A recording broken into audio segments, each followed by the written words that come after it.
Let's go, girls. Welcome to Talk Wealthy to Me. I'm Michelle Taylor, founder of Women in Wealth. From breaking money myths to building wealth and achieving financial freedom, we're here to empower you to create your own path. Talk Wealthy. Now, join the conversation and let's change the way women think and feel about money. Okay, ready? Hi, ladies. Okay. So if you've been following me for a while, whether it's on social media or here on the podcast, you've probably heard me reference something I call the financial blueprint.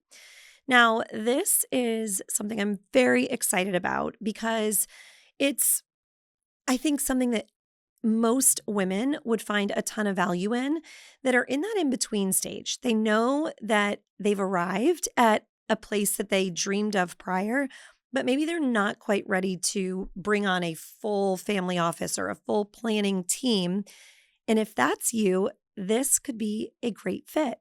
So the financial blueprint is a phase that I use often, and I realized recently that I hadn't actually slowed down and walked you through what that really means or why it's so important, especially for the women that I just described. They've already done a lot of the work to get themselves in a strong financial position, but she's starting to realize that maybe there's a gap between where she is and where she knows she's capable of going and has no idea what the next step is to actually get there. Because the reality is there's a very specific moment for most of us that happen in our financial lives, and it doesn't get talked about enough. It's the moment where you're no longer just trying to get by or survive. You're no longer in survival mode. You've built something meaningful, and now you're saying, what's next? You're earning, you're managing, you're making decisions, and it all feels really good. And from the outside, it looks like everything is working. But while it feels good, you also recognize that internally, there's a different set of questions that are starting to surface for you, like maybe, am I actually optimizing what I've built? Or am I just on autopilot? Is my money really working for me? Is it only working for me some of the times and in certain instances? Or is it working for me all the time and even while I'm sleeping? Where do I even start if I want to take this thing to the next level? And for a lot of women, especially at this stage, they're not necessarily looking for a full financial team yet. Like I mentioned, there is so much truth to the saying, timing is everything. And this is a perfect example. You can be in a place where you're ready for help, but not ready or shouldn't be paying for a massive team that you haven't quite grown into yet. Maybe you're not in a position where you want to hand off everything. You know you can do some of it on your own, but you also are looking for clarity. You're looking for structure, all things that if you have the blueprint in front of you, you can get on your own and grow into the next level where you need different seats at the table filled. Maybe you're looking for a way to understand your financial life at a deeper level so that making decisions moving forward feel really good and you feel a lot more confident making them. This is where the concept of a financial blueprint comes in. What I'm seeing over and over again is that women at this level don't have a lack of effort. They don't have a lack of intelligence. What they have is a lack of connected, strategic views around their money and all of the other pieces that play a part in your overall financial health and wealth building journey. Their financial life has likely grown in pieces at different speeds and at different phases of their lives. Maybe it means there's different accounts. I know that I've mentioned this before, but I can't tell you how many women have accounts that are all over the place from prior jobs that they've had and retirement accounts that are sitting somewhere. No one is managing them. They don't even know how to access them. And given the right gunpowder, those things can be extremely powerful as part of the big plan. When you layer all of these things on top of each other and realize that none of them are working together in a cohesive, clear manner, that's where we start to see the lack of intentional strategy. And this is the answer.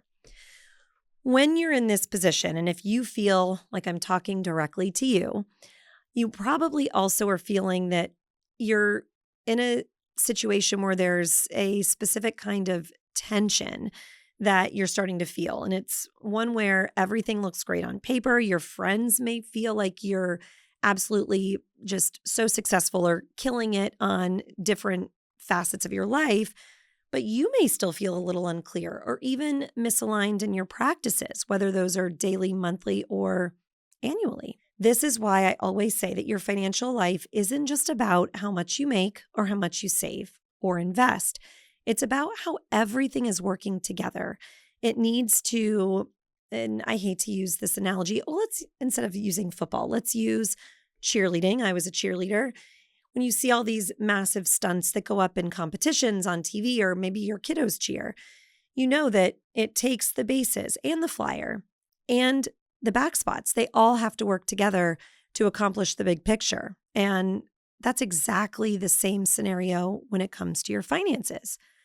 So when we talk about a true financial strategy, we're talking about, again, those 4 core pillars that need to be working in alignment. The first of those is risk management. Now, this is the one that I hope is the most thankless work you ever or your team ever does, because you never are in a risky position where you're faced with a lot of legal hoops to jump through or you're sued. Truly, this is the most important and I hope the most untapped resource you will ever put into place. It's also one of the most overlooked areas, especially for women who are building wealth, because as your life grows and your income grows, even your assets grow, your level of exposure grows with it. And you've heard me say that before. Where most people miss the boat here is that they're not going back and revisiting the foundational protections that they actually put in place early on. They're not reassessing their insurance policies. They don't evaluate how their assets are owned or structured. They don't ask whether they're actually protected in a way that reflects their current reality. And sometimes the simplest audit in this area can reveal massive gaps or leaks in the boat, as I like to call them, that have nothing to do with complexity, but everything to do with awareness. If you're growing something that someone can take, it doesn't feel good. You want to make sure that as you have grown, these different protections have grown with you, and also that you're not paying more than you need to. Nobody wants to pay for insurance that they likely will never use, especially if it is not something that will be beneficial if something unexpected happens. Check these things. As you own assets, as you introduce new things, you get married, you have children that are starting to drive, you start a business. Those things impact everything. Now, if you're listening and think, okay, if I start a business, how does that affect my car insurance? It does. It is something that you need to be evaluating at every renewal. And I'm the first to say, if I didn't do this for a living and before I did, I wasn't checking. It was on autopilot. We've got to do better. Okay, so the second pillar is where a lot of people get really excited, and that's around tax strategy. This is where I want to be very clear, because a lot of people assume this has to be complicated or reserved for a certain level of wealth. And that's just not true. At every level, there are questions that you should be asking either of yourself within your own family dynamic or the people that you're trusting to help keep more of your money instead of giving it to the IRS. You need to be taking every advantage of the opportunities that are available to you where you're at in that year of business and or just wealth building. Are you structuring your income and your decisions in a way that supports both the girl you are today and the situation that you're in and your future? Because you guys know tax strategy is not just about what you're paying today, but also it's about what you're setting yourself up for in the long term. What does your financial life look like in your 60s? What decisions are you making right now that are either going to create flexibility or limitations later? And most women are only looking at one side of this equation. I love to use this example, but if you're a business owner and you're trying to save on taxes and you're working with a CPA that's telling you just to dump money into a retirement account, if they don't understand what you're working towards and you're trying to grow and scale your business, this advice is just not appropriate. If the goal is just to save in taxes, but it's also going to prohibit you from having access to cash to go out and buy another territory or buy a building or just double down and grow your team so that they're able to go and help you grow and scale, but we're taking away the access, that's not helpful at all. And if you have a CPA that isn't part of those conversations with a wealth manager or a business strategist, you can't really blame them. And that's why these conversations need to be happening all the time throughout the year, not just in October or December 15th. Make sure that you know what is out there and use it. The IRS tells us how to do so. Don't be intimidated. If something is appropriate for you, you need to use it and have the right team in place to help you implement the things that matter the most. Now, the third pillar is the traditional wealth management. Let's make our money make money. And this is a lot of fun. This is where, we joke and say that the boys love to talk about rates of return, but it's true. You want to have fun and talk about the wins. And when we really start to look at the flow of money, we need to understand not just how much is coming in, but what it's actually doing once it hits your bank account. Is your money being given clear, intentional jobs? Are you balancing savings and investing and paying down debt and building for the future in a way that actually moves you forward and doing all of those things at the same time? You guys have heard me say, I never want you to live in an or universe. We want to be doing everything at once, even if the contribution you're making feels insignificant over time. Compounding interest is your best friend. Earning money is one thing, right? But directing it with purpose, that is how you build true wealth. You are not going to save your way there. Your money has to be working for you even while you're sleeping. I need to get a shirt that says that because I say it all the time. And that is because I believe in it so much. All right. So we've beat that dead horse again. Talking now about the fourth pillar. And I've talked about this a little bit too recently because of what I just went through personally, losing my dad. You need to understand your estate planning, and it's appropriate to question at what level you need to get a little bit more involved here.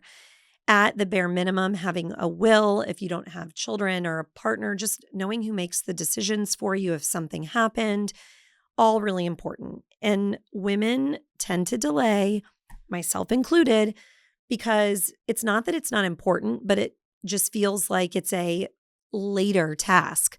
Number 11 on the top 10 list of things to do. Life is busy. And it's also a really uncomfortable, terrible thing or conversation to think about. And we have to. Once you look under the bed, and if you've got kiddos, you know exactly where I'm headed for this. The monsters aren't there. Just do it and get it over with and give yourself the peace of mind that it's done. Estate planning is not just about the end of your life. It's about the structure of your life.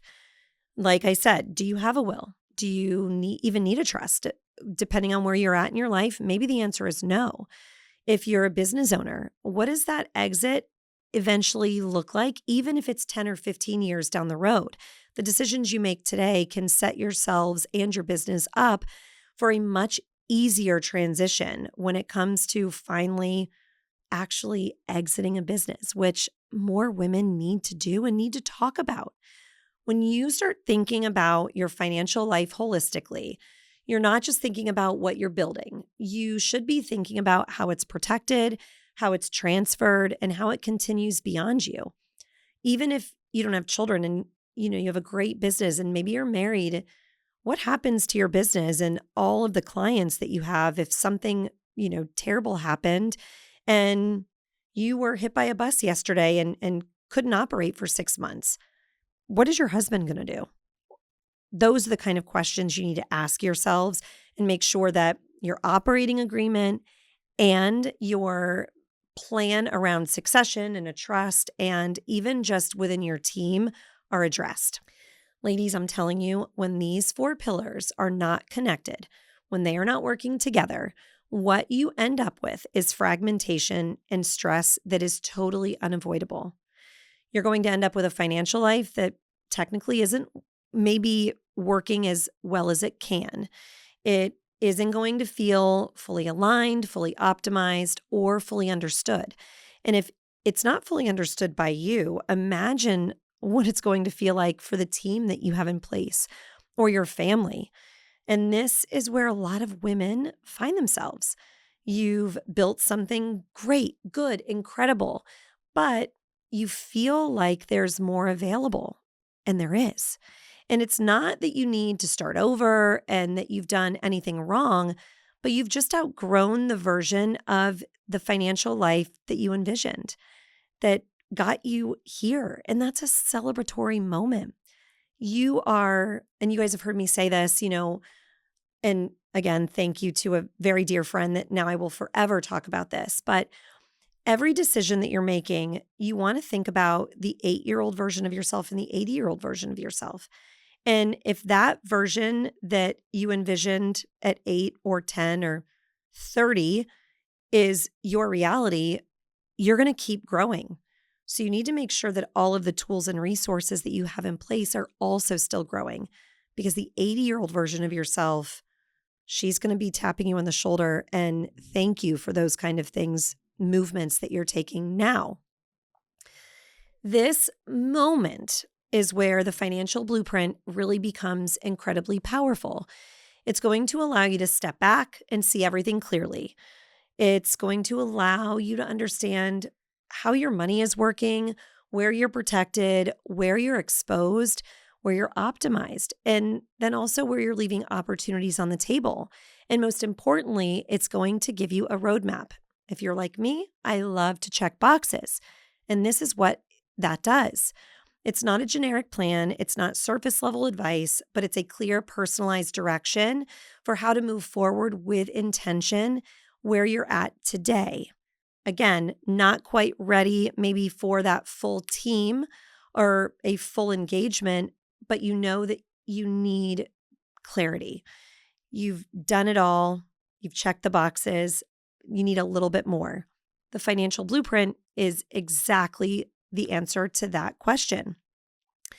Because the reality is the goal isn't just to have more money, it's to truly understand it, to direct it, and to use it as a tool to build a life and a version of success that actually reflects who you are right in this very moment, because she deserves to be celebrated and have all of the attention that the younger version of yourself did when you were just starting out. So if you feel that you've been a little disconnected and that everything looks good on paper but doesn't feel as clear or as aligned as it should, this is your invitation to go deeper. Stop operating in pieces. Start seeing your financial life and version of success as a whole. And if you're ready for that next level of clarity, that's exactly what Financial Blueprint is designed to give you. If you're shaking your head yes through all of this, you can learn more through the website at womenandwealth.co, or drop me a DM in Instagram, or of course in the show notes here. I can lead you as well. But as I always say, just get started. If you even have a question as to if this is the appropriate next step, let's find out. The goal is never just to build a life that works. I want you guys to remember it's to build a life that is intentional, protected, optimized, and fully yours.